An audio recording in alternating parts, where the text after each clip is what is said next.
5 University at Buffalo students took lead roles in a redevelopment project that found a new home for thousands on Buffalo's waterfront.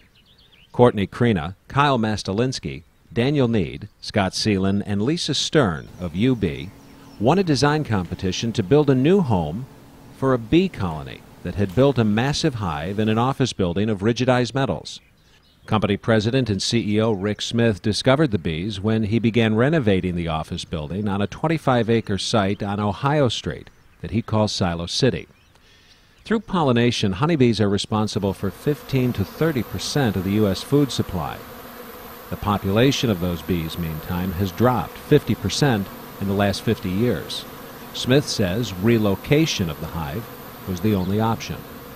Because it's such a grand hive, you say, well, they like it around here for one reason or another. We got to keep them on site, and then the UB guys, who have great interest in the site anyway, said, well, let's do a design charrette and move it along.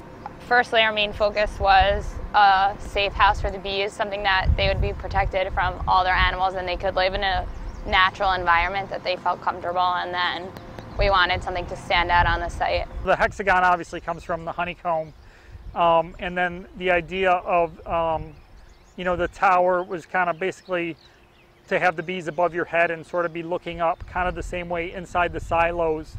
You sort of look up and look up, and it actually started out smaller, but then it got taller as the the design competition went on. And it's pretty impressive just the way that it reacts to the surrounding environments, and its size is almost proportional to the surrounding elevators. Although they're much taller, the actual proportion of the width to the height seems about right.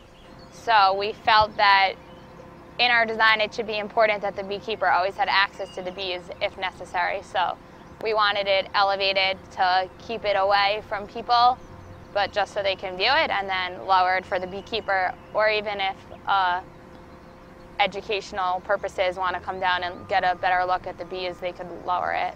It's just an interesting concept of actually being able to move bees from one habitat that they established themselves to a designed habitat.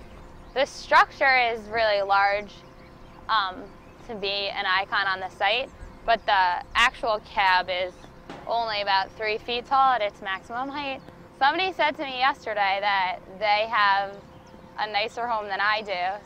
If I could say one thing to the bees, I would actually say that I'd hope that they actually love the environment. It's going to be a drastic change from what they're living in right now, so hopefully they'll be able to stay.